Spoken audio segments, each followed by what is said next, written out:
The latest tech. I'm Alexa. I can answer your questions. Interviews. There will be several dozen shows trickling in over the months. Accessibility. We're actually running a pilot scheme with the CNIB at the moment. This is Double Tap TV.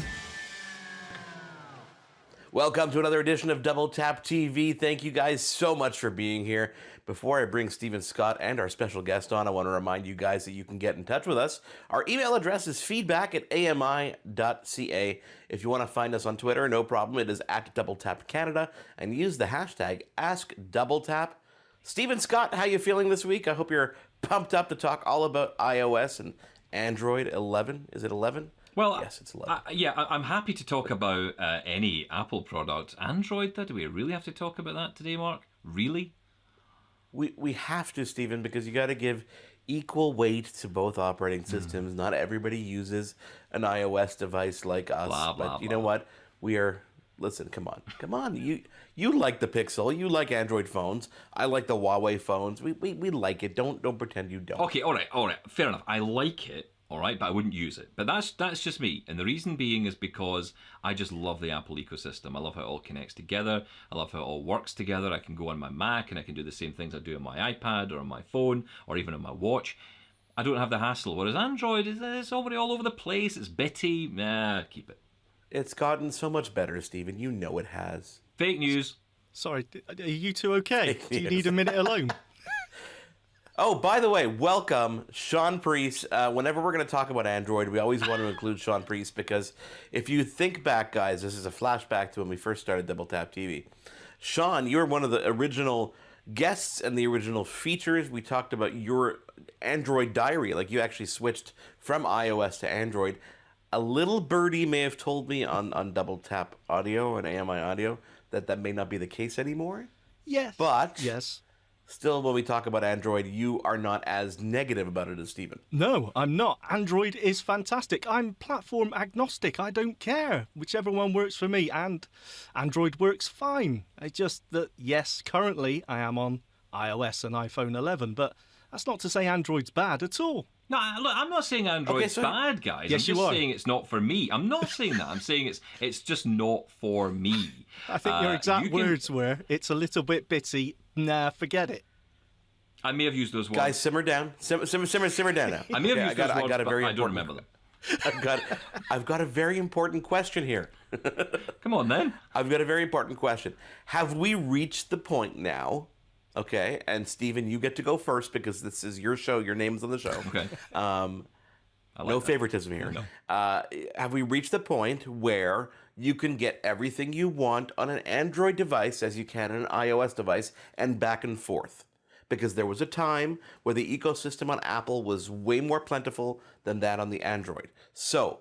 are we at the point now that regardless of the phone that you're on, you can at least get the same functionality, the same features, and the same apps on both platforms? Well, do you know, it's a difficult one to answer categorically. I mean, on average, the answer is yes. You can absolutely, get the same experience as you can on one on the other, the same amount of apps and all the rest. There's still, you'll find there are apps that aren't available on Android platforms that are available on iOS, and equally apps that are available on Android you don't get on iOS yet. So you're going to always have that, and that's the case across the board. Obviously, one of the big drivers for us as blind people is accessibility. And despite my joking around a lot about Apple and Android and how I'm a huge Android lover, really, but really truthfully an iOS lover, I think for me it is that Apple wins out with the accessibility every time because it got there first. Not because it's necessarily better, it's just it got there first, it's had longer to refine it. But I think for most people, once you pick a platform, you tend to stick with it. It's where you start that matters. But the answer to the question is, if you start with Android or you start with iOS, are the experiences different? No. I hate to agree with Stephen, but I've got to. Yeah, I think he's right. I will say, I still think the Apple app ecosystem has more choice. Developers do tend to go for iOS over Android because of the, it's all down to finance, isn't it? They can make more money through the Apple App Store, but that has changed, but there's still a slight advantage, I think, to the number of apps in the iOS App Store. But with all that being said, like Stephen said, I think any app, especially when it comes to accessibility, Seeing AI is only available currently on iOS. There is rumours that it's going to be made available on Android, but there's other alternatives. You've got Envision AI, which is virtually does the same sort of things and is available on both. So, yeah, I don't think you're missing out if you pick either side, really. The reason we're talking about this today, guys, is because Apple's developers conference has come and gone. Google's I/O, as we know, was canceled. However, no one has stopped producing. So we are looking forward towards the release of iOS 14. We are looking forward to the release of Android 11. And some of the features on whether it be accessibility or not even accessibility that we are collectively looking forward to, because really at the end of the day, I think we've come to the point, and you can agree or disagree with me, that hardware-wise, the updates are really minimal at the end of the day. Yes, you get a bit more graphics power, a bit more memory, etc., etc. But software really is what is defining these ecosystems and these devices and what sets them truly apart from each other, right? Yeah, I think that's true. And I think that that's a key point, because a lot of people who are new to this technology, they hear constantly, mainly from guys like us, that, there's a new phone out, or there's a new this out, and you want the latest this because it's amazing, and who'd have thought that the iPhone could have looked like this, and all this stuff. But you don't need it, truthfully. I mean, a phone that's 3 years old today is probably just as good as the phones of tomorrow, because truthfully, the hardware inside is good. There's nothing wrong with it. The reason that, the companies want you to buy is because they want to make money, right? So, that's fair enough.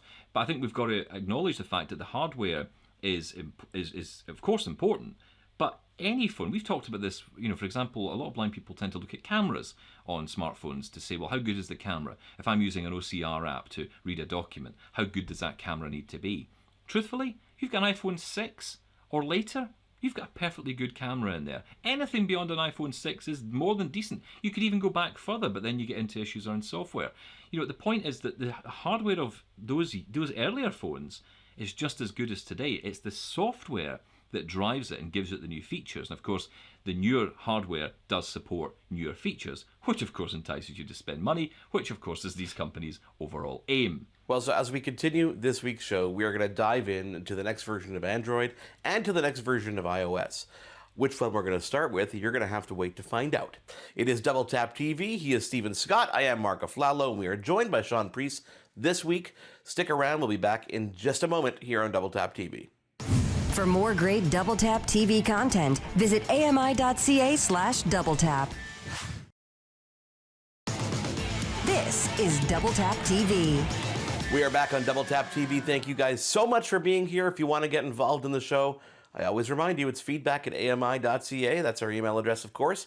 And on Twitter, we are at @DoubleTapCanada. Use that hashtag #AskDoubleTap. This week, we are joined, obviously, by Stephen Scott. Thanks for being here, as always, Stephen. And also Sean Priest, because when we're talking about Android, we've got to talk about Sean Priest. I don't know why we've associated you, Sean, with Android, but this is something that you're going to have to live down, for the rest of your life. Don't we have one of those? Don't we have one of those little idents, Mark? Don't we have one of those little idents that we play? The thing where we sort of explain who Sean is. Oh, you know what? You're right. I forgot about that. I'm going to have to find that again. The Android guy, Sean Priest. So when we talk about the new version of Android, where do we start, Sean? Well, we start by sort of toning down our expectations, I think, because Android 11 really just continues on from Android 10. I think what Google are doing is actually really clever, because the biggest problem with Android is the open source nature of it. So, the handset manufacturers, the device manufacturers take it, the source code that Google create, and then they customize it, do whatever they want with it, and put it on their own devices, which is great, which is what makes Android so interesting. But also it means that keeping security updates are very important. Keeping a device up to date is really difficult. So what they're doing with Android 11, and they started with Android 10, is something called Project Mainline. That sounds cool, doesn't it? No? Okay. No. But what, but what it actually means is that when Google wants to put out updates, instead of making the changes, then waiting for other manufacturers to pick them up, Google can put the updates through the Google Play Store. So basically, they're breaking up Android into different modules. So let's say the security in the media playback. Remember, there was that thing called stage fright a while ago, which was a virus that was able to use the media playback system of Android to infect a device. Well, now using the Project Mainline system of breaking up the Android operating system, Google themselves can push out an update to the core components of Android. Now, I know this isn't sexy, I know this isn't particularly interesting, but what this is making Android more secure, which has been one of its major vulnerabilities. You know, people always said it's always a little bit dodgy on Android, whereas Apple's got this reputation of being the super private and super secure system, which it deserves. When it comes down to it, there's not going to be some huge groundbreaking feature in Android 11, but it's just another step, as iOS has done in the past, you know, from, I think, was it 11 to 12, there wasn't that many actual feature changes. They were going to concentrate on stability. And I think that's the same thing when we're thinking about from Android 10 to Android 11. It's just a... sorry. The talk about, Sean, that live transcribe of phone calls is kind of interesting because it's amazing how we are still used to the crappy quality of phone calls these days. Yes. Yet all these companies, you know, whether it be Apple, whether it be Google, whether it be Microsoft, are still looking at ways to innovate ancient technology. They're taking something that is so basic as a crappy phone call, you know, just the audio medium, and trying to find ways to innovate, whether it's visual voicemail or live transcribing. And yet here we are, you know, centuries after obviously the creation of the phone, and we're still trying to innovate that Yes. ancient technology. Blows my mind. It's always the worst worst thing about a smartphone, isn't it? The actual telephone call quality is always the worst thing. It's, you barely use it for that. But as you said, it's great to have this option for people that need it. I still like the sound of a telephone. You know, I think the reason they keep it is because there's a classic aspect to it. They probably could upgrade it to make it sound like we're all just sitting next to each other, but I don't know. That wouldn't feel like a phone call to me. Well, I mean, remember when they announced HD voice, and suddenly people were able to make phone calls, and every once in a while you'd get on the phone with somebody, and they'd be using a phone that had the same technology, and it would sound like you're right next to each other, and you'd be like, "This is really odd. I don't this like is it. really strange. It's too good." Like it's gotten to the point where, sorry, this is just way too good for me. I can't deal with this. I need bad quality so that I know that you're not right next to me in the room. Yeah, exactly. That's how you know it works. Phone classic. I remember when they brought it out here in the UK, HD voice, which actually I still have no idea, having heard HD voice, what the difference was. The closest I've ever heard to a really good quality call is FaceTime audio, which is what I use. Do you get that on Android, Sean? No, you don't get FaceTime. That's the walled-in Apple Tongue prison. firmly in cheek. I think you know the answer to that question, Stephen. Possibly. FaceTime is terrible. So guys, so obviously on the Android side of things, we see what we've seen over the past couple of years with iOS, which is a lot of under the hood updates, a lot of things that focus on stability to make sure that everything is working as it should. And I think this is normal. I think it's good to have an iterative, and kind of, a small update to an operating system without these giant features. However, I've yet to see things like Google Duplex really kind of take off. And things like that. The small things they've teased over the past couple of years, they kind of disappear sometimes into the shadows. You're like, where was that feature that you talked about? That's the issue I have a lot of times with Google, where they come up with great ideas, but then they just shelve them instantly, and things just disappear. And I just think sometimes you don't get that consistency. You can't trust that it's going to be there tomorrow. So that's why I don't get overly excited about a lot of these features. Oftentimes they only come out in one particular part of the world, namely the US, and they don't appear anywhere else. And then when they do arrive in other parts of the country, no one knows how they work, so they never use them. And therefore they just die off. And it just seems to me a shame. So I mean, they will shelve things as well, right? But it's just, I think with Google it tends to happen a bit more, which makes me less I think trusting of their new Stephen, features. what really happens is that Google isn't afraid of talking about things that are in development.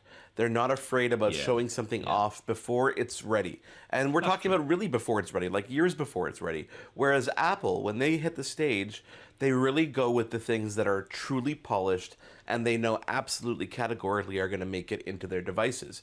Remember, every WWDC, there's, this giant keynote, and on the screen in the background, they have every single feature that's going to be announced in that operating system or it's going to be available. And there are thousands. And people tend to focus in on some of those small ones and wonder what they're going to become. And those tend to be the ones that get shelved as opposed to the ones that they're talking about on stage. Because they know that, this is the nature of the beast. So let's focus on the things that get people excited. Let's talk about the ones that are going to be polished and available to us. And we'll worry about the other stuff, or we can shelve other stuff and people won't really care about it. But you know what? Let's take a break because we want to dive into iOS. So many things to talk about. This is Double Tap TV. I am Mark AFLALO. We've got Stephen Scott, of course, and Sean Priest is with us as well this week. Stick around. We're going to take a quick break and come back and go all about iOS 14. Love Double Tap TV? Listen to AMI Audio for Double Tap Canada every Thursday at 8 p.m. Eastern for news and reviews on everything tech.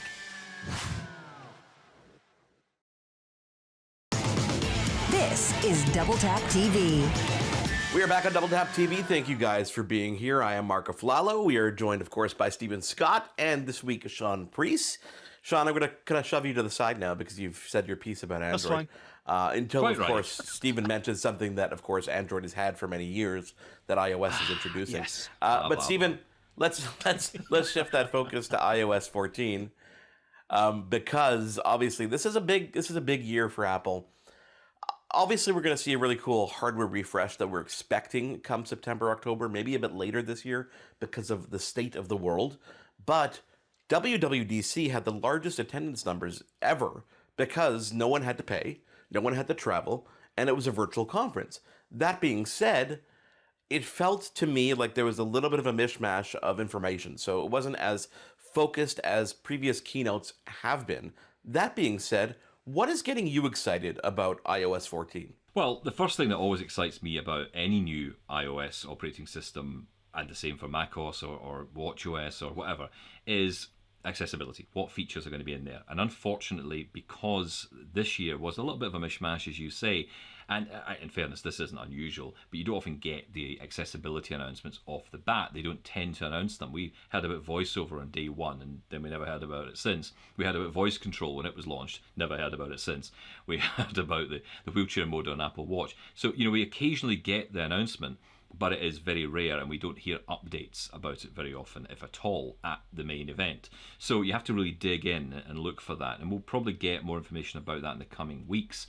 And of course, you'll see plenty of blogs and information about us on our website, when we get that information about those features. But I want to focus in on a couple of features that would be classed as mainstream, but I actually think are very accessibility friendly. These are wonderful features, and they may slightly be borrowed from Android. I'm just putting this out there. It might be something similar. The first one, probably for definite. In fact, I know it is for definite, and that's the way the home screen lays out.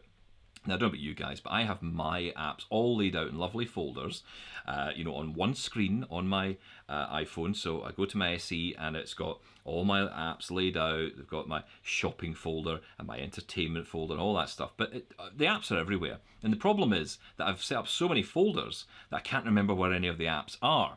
So whenever I'm looking for an app, I can't find it. I'm like, what folder's it in? So my Dropbox one, for example, which I'm always looking for, and I still to this day have no idea what it is. I just go through Spotlight to find it. I just, bring up Spotlight and type in Dropbox and find it that way. It would be great if I could just put all the apps on the phone into a big list. Well, now you can. The home screen has that function where you can have all of the apps laid out in a big list format. This is actually very similar to what the Apple Watch has. It has that function already. So you can go in, you can see the list of apps, and that is really good from an accessibility point of view, because lists are good for screen readers, because basically all you do is you just swipe right through the list to find the app you want, or you could even on the iPhone bring up the item chooser, go straight to the app you want, and you're in. Simple as that. So this could be a really good accessibility feature. It makes accessing the system and the apps themselves easier as well. Are we liking these so far? Yeah. You know what? I'm loving them. What I really honestly caught my attention was the fact that they're opening up things that were previously closed, like NFC. The addition of something like car keys to be able to use your phone to open your vehicle down the road is something that's really cool. I know obviously not accessible in any way, shape, or form, but imagine being able to use your phone as your home key, as your key for absolutely anything. So you really don't even need to leave the house with keys, a wallet, or anything down the road. And we're getting to that point, and I love the fact that they're opening up a lot of elements of the software to allow people to develop on top of it. They're not just saying, hey, we can do it best. They're letting other people dive into the pool and seeing what they can do, which is really neat. And I'm not too worried about the accessibility angle of car key, right? I mean, okay, none of us are going to. I mean, Sean and I are never going to have that worry in our lives. Never about say that, never. Unless, of course, well, yeah, I mean, unless a driverless car comes along, right? But surely it'll sort itself out. But I think for hotels, imagine going up to your hotel room and just using your phone to connect, to get you into the room, and then indeed use all of the functions of the room through your phone. Again, all of that is accessible because it's through VoiceOver, as long as the app's accessible. That's how we make this better for all of us. So that's exciting. Just one other one I want to mention, which I think is really good. The Find My app is getting a lot of updates. What they've done is they used to have the Find My Friends, they used to have Find My Phone. They've merged that together in the last operating system. This time around, they're adding new features where, for example, you can schedule, you can do this at the moment. So if my wife was leaving work to come home, I could ask my phone to alert me to when she leaves the office. So say she says to me, look, I'd like dinner on at 7 o'clock, but I don't know if I'll be home by 7.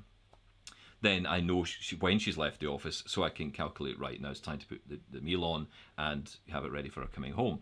But what if my wife is going somewhere, or my child is going somewhere? That would be scary because I don't have a child. But if I, but in this case, let's just say fictional Stephen Scott child, Mini Scott, is going somewhere. So child is going to a friend's house. I want to know that child gets to the house safely. I can actually set where the child's going as the beacon, if you like, and when the child with his or her phone gets to that location, it will alert me to that, and even tell me if the child's late or doesn't turn up there at all. That is good. Because you're expecting Or leaves and you don't realize they're supposed to be leaving. Yeah. So, you get much more control, and this has many benefits to people who have dementia, family members who are concerned, young children, of course, as well, and occasionally Sean Priest, who does tend to get lost when he's out and about. True. Yeah, this would be very handy next time I'm stuck in a hedge. Happens more than you think. Guys, so many things to talk about, but never enough time, which is why we're going to take the opportunity, especially through the summer months, to experiment with a lot of these betas and see what some of these features are that we haven't even brought up today, or some of the ones that we did talk about, and go a little bit deeper. And let's how about we schedule an appointment in about a month from now to come back and talk about some of those features in more depth and go a little bit more hands-on, so we can give people an example of how they are used in a more practical setting. Sounds good. Sounds Yep. good? Definitely. Good date? I like it. Sean Priest, thank you as always for being here. We appreciate the Android guy being here every single week, or every couple No weeks. problem, mate. Android guy. Stephen Scott, you are here every single week, thank God. Really? Thank you guys for being here. Feedback at ami.ca is the email address. On Twitter, we are at DoubleTapCanada with the hashtag AskDoubleTap. We will speak to you again next week here on Double Tap TV. For more great Double Tap TV content, visit ami.ca/doubletap. Hosted by Mark AFLALO and Stephen Scott. Editing, Will ATTAR and Mark AFLALO. Production assistants, Wendy KAUFMAN. Integrated Described Video Specialist, Ron Rickford. Coordinating producer, Jennifer Johnson. Director Production, Kara Nye. Director Programming, Brian Perdue. VP Programming and Production, John Melville. President and CEO, David Errington. Copyright 2020, Accessible Media, Inc.